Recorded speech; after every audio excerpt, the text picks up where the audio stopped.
Okay, இந்த term என்கேஜ்மெண்ட்டில் இது நார்மலாக நம்மளோட நார்மல் லைஃப்பில் பார்த்தோன்னா ஒரு பெட்ரோத்தல் என்கேஜ்மெண்ட் ஆர் கமிட்மெண்ட்டு இந்த மாதிரி போகும். அதே தான் வந்து உங்களுக்கு அஃபிஷியல் டேர்ம்ஸ்லையும் என்கேஜ்மெண்ட் அஷூரன்ஸ் ஒரு அஷூரன்ஸ் என்கேஜ்மெண்ட் அப்படின்னு நம்ம எடுக்கும் போது அது அஷூரன்ஸ் என்கேஜ்மெண்ட்டாக இருக்கலாம், இல்லை ரிவ்யூ என்கேஜ்மெண்ட்டாக இருக்கலாம், ஏதோ ஒரு என்கேஜ்மெண்ட்டுன்னு வச்சுக்கோங்களேன். இந்த என்கேஜ்மெண்ட்டுக்கு என்ன மீனிங் அப்படின்னு கேட்டிங்கன்னா, there is a commitment, there is a legal binding between two parties. ஓகேவா? இப்போ இந்த டூ பார்ட்டிஸ் யார் யாருன்னு கேட்டால், ஒன்று நான் சொல்லியிருக்கேன் உங்களுக்கு எப்பவுமே அஷூரன்ஸ் என்கேஜ்மெண்ட் 3 பார்ட்டிஸ் இருப்பாங்க. ஒன்று அப்பாயிண்டிங் அத்தாரிட்டி வந்து ஷேர் ஹோல்டர்ஸ் தான் at the end of the day உங்களுக்கு வந்து ஆனுவல் ஜென்ரல் மீட்டிங்கில் அவங்க தான் அப்பாயிண்ட் பண்ணுவாங்க. ஆனால் ஒரு ஷேர் ஹோல்டர்ஸை நீங்கள் பார்த்தீங்கன்னா அது 1,00,000 பேர் இருப்பாங்கல்ல, அவங்க எல்லோரும் வந்து லீகல் சைன்லாம் போட முடியுமான்னு கேட்டால் போட முடியாது. ஸோ ராட்டிஃபிகேஷன் வேணால் உங்களுக்கு வந்து ஏஜிஎம்மில் நடக்கும். ஓகே, இந்த மாதிரி இந்த ஆடிட்டர் சூஸ் பண்ணியிருக்கோம், உங்களுக்குலாம் ஓகேவா அப்படி கேட்பாங்க. எல்லோரும் ஓகே கை தூக்குவாங்க. இது நடக்கும் ஏஜிஎம்மில். But actual appointment of auditor வந்து லீகலி ஆர் மேண்டேட்டரிலி உங்களுக்கு ஆஃபீஸில் எப்படி இது ப்ராசஸ் நடக்கும்னா, மேனேஜ்மெண்ட் ஆஃப் த கம்பெனி இருக்காங்க இல்லையா, அவங்க வந்து என்ன பண்ணுவாங்க, இந்த entire process of appointment of ஆடிட்டரை பார்த்துக்குவாங்க. So basically it's legal binding between 2 people. ஒரு சைடு ஆடிட்டர் இருப்பார், இன்னொரு சைடு அந்த கம்பெனி இருப்பாங்க. கம்பெனி வந்து 2 பேர் ரெப்ரசென்ட் பண்ணுவாங்க. ஒன்று மேனேஜ்மெண்ட்டு, இன்னொன்று வந்து ஷேர் ஹோல்டர்ஸ் தான் வந்து at end of the day benefit ஆக போகிறாங்க நம்ம ஆடிட் ரிப்போர்ட்னால. ஸோ அவங்க வந்து பெனிஃபிஷியரி நம்ம சொல்லலாம். மேனேஜ்மெண்ட் யார் அப்படின்னு கேட்டால், அவங்க தான் அந்த ஃபினான்ஷியல் ஸ்டேட்மெண்ட்ஸை ப்ரிப்பேர் பண்ணி உங்கள்கிட்ட கொடுக்குறவங்க. ஸோ அந்த சப்ஜெக்ட் மேட்டர், அதாவது அந்த ஃபினான்ஷியல் ஸ்டேட்மெண்ட்ஸை தான் நீங்கள் செக் பண்ண போகிறீங்க ஆடிட்டராக உள்ளே போகும்போது. ஸோ நீங்கள் செக் பண்ண போகிற அந்த பொருள் இருக்கு இல்லையா, அந்த ஃபினான்ஷியல் ஸ்டேட்மெண்ட்ஸ் அதை ரெடி பண்ணுறவங்களே மேனேஜ்மெண்ட் தான். ஓகே, ஸோ அதை வந்து நீங்கள் செக் பண்ணி ரிப்போர்ட் கொடுக்க போகிறீங்க. இதனால் பெனிஃபிட் ஆக போகிறவங்க share holders. But both management and share holders they represent company தான். ஓகே, அதை நீங்கள் தெரிஞ்சுக்கணும். ஸோ இட்ஸ் என்கேஜ்மெண்ட் அப்படிங்கிறது it's legal binding between the company and the auditor. So இதை நீங்கள் தெரிஞ்சுக்கணும் கண்டிப்பாக. இன்னொன்று வந்து என்னென்னா, ஒரு கம்பெனியை பொறுத்த வரைக்கும் நான் சொன்ன மாதிரி ஆடிட் என்கேஜ்மெண்ட் அப்படிங்கிறதே எப்படி இருக்கும்னு பார்த்தீங்கன்னா, ஒரு ஃபினான்ஷியல் ஸ்டேட்மெண்ட்ஸை செக் பண்ண போகிறவர் ஆடிட்டர், ப்ரிப்பேர் பண்ண போகிறவங்க மேனேஜ்மெண்ட் அப்படிங்கிறதுனால இது வந்து ஒரு ஹோட்டலுக்கு போயிட்டு நம்ம போய் சாப்பிட்டுட்டு ஃபுட்டு எப்படிக்குன்னு ரிவ்யூ பண்ணுற மாதிரி.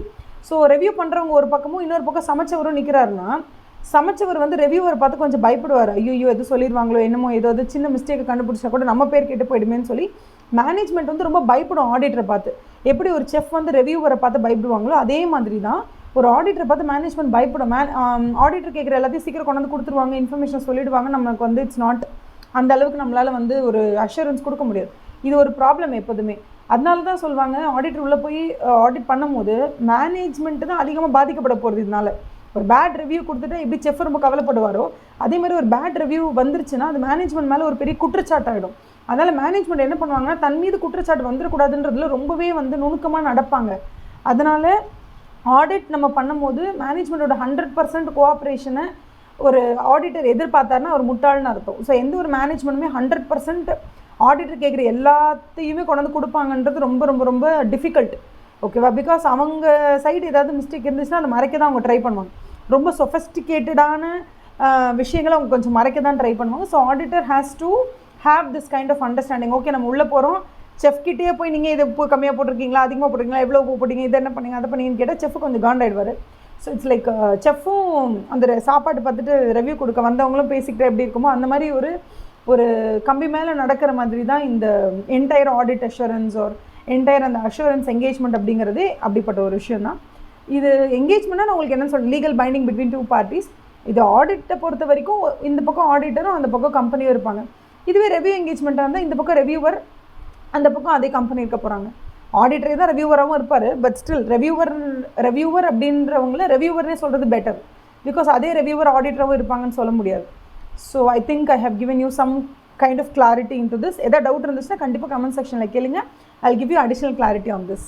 Have a nice day. கண்டிப்பாக சப்ஸ்கிரைப் பண்ணிவிடுங்க. அப்படியே பெல் பட்டன் இருந்தால் அதையும் அமுத்தி விட்டுருங்க. அதுக்கப்புறம் ஷேர் பண்ணுங்கள், உங்கள் ஃப்ரெண்ட்ஸோட இந்த கண்டென்ட்டை நிறைய ஷேர் பண்ணுங்கள். இது மாதிரி இன்னும் நிறைய டாபிக்ஸ் உங்களுக்கு வந்து அதிகமாக வந்து உங்களுக்கு கிளாரிட்டி தேவைப்பட்டுச்சுன்னா, என்னென்ன டாபிக் புரியல, என்னென்ன வேர்ட்ஸ் புரியலையோ அதை நீங்கள் கமெண்ட்ஸில் சொன்னீங்கன்னா அதையும் நாங்கள் வந்து இந்த டிக்ஷனரியில் ஆட் பண்ணிகிட்டே வந்துடுவோம். Okay, all the best.